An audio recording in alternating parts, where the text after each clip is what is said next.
Centar za socijalni rad Kanjiža sa partnerima je uspešno konkurisao na konkursu Naftne industrije Srbije Zajednici zajedno sa projektom Igralište za decu. Svrha projekta bilo je opremanje 2 igrališta za decu sa odgovarajućim rekvizitima, a konkretno igrališta su opremljena u dvorištu dnevnog boravka Gnezdo u Kanjiži i u dvorištu predškolske ustanove Futrinka u Trešnjevcu. Pošto u Trešnjevcu do sad smo imali igralište od materijala gvožđa, zato smo jako smo se radovali kad smo čuli za ovaj projekat i da smo zajedno mogli da konkurišemo, tako da isto tako od drva su dobili sad kao Futrinka predškolska ustanova, kao zabavište. Imali potrebe za ulaganjima u dečje igrališta u okviru predškolske ustanove? Ima i dalje.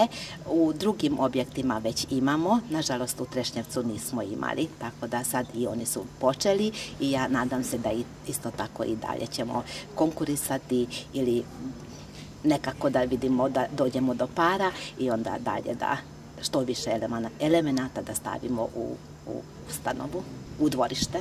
Direktorka Centra za socijalni rad Timea Kljajić-Barat kaže da je ideja o uređenju igrališta postojala od ranije i da je sada realizovana na 2 lokacije zahvaljujući donaciji NIS-a.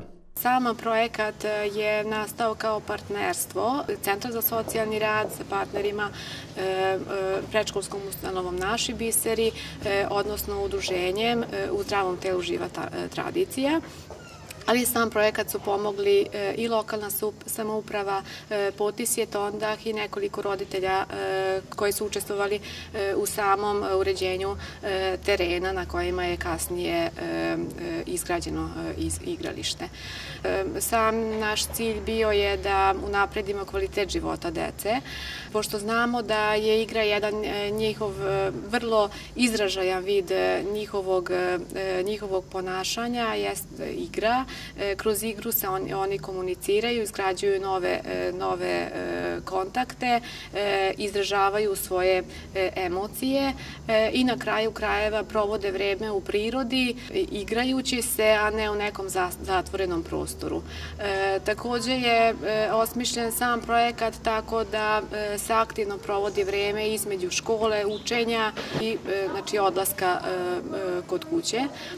Samo igralište je izgrađeno od prirodnih materijala, tako da smo i na to obratili pažnju i na taj način deca se mogu učiti i zaštiti životne sredine, pošto samo igralište u svom sklopu ima nekoliko korpa za otpadke i na taj način, dakle, oni će na svoju okolinu moći da obrate pažnju.